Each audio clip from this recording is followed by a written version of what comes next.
Mymensingh rail স্টেশনের একটি দাঁড়িয়ে থাকা রেলের বগিতে আগুন দেওয়া হয়েছে। গতরাত আসলে ভোরবেলায় আগুনটা দেয়া হয়। দুষ্কৃতিকারীরা আগুন দিয়ে আসলে পালিয়ে যায়, কিন্তু কাউকে গ্রেফতার করা সম্ভব হয়নি, কারণ এই যেই জায়গাটিতে আগুন দেয় আসলে খুব ভোর রাতে দেয়।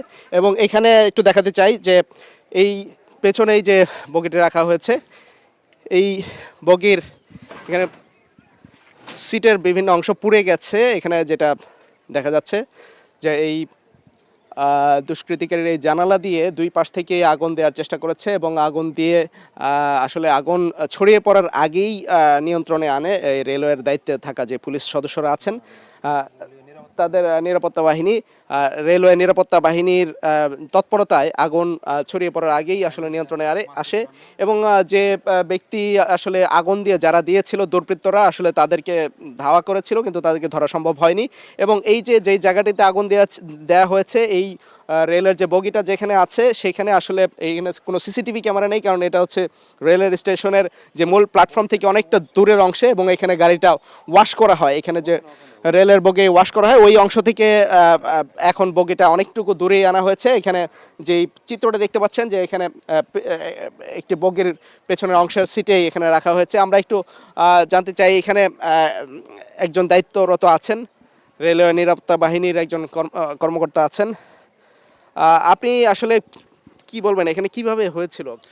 এটা আনুমানিক রাত 4টে গাড়িতে দুষ্কৃতিকারীর আগুনটা দিছে, কিন্তু আমাদের ফাইল ইনচার্জ মাসুদ রানা এবং ওই নায়েক ইসমাইল উস্তাদ এই আগুন লাগানোর পরপরই তারা ওখানে প্রথম থেকে উপস্থিত ছিল, কিন্তু দুষ্কৃতিকারীরা আগুনটা দিয়ে গেছে। কিন্তু ওদের যে পরনে জ্যাকেট ছিল, শীতের জ্যাকেট ছিল, এই পানিতে ভিজিয়ে তারা এই আগুনটা নিভানোর জন্য সক্ষম হয়েছে তাড়াতাড়ি।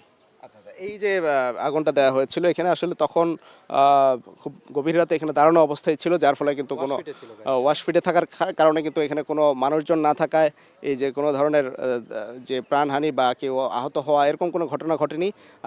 আগুন খুব লেগে যাওয়ার খুব দ্রুত সময়ের মধ্যেই নিয়ন্ত্রণে না হয়েছে, এই জন্য কিন্তু কোনো ধরনের বড় কোনো ধরনের ক্ষতি হয়নি। তবে রেলের সিটের যে ক্ষতি হয়েছে এইটুকুই।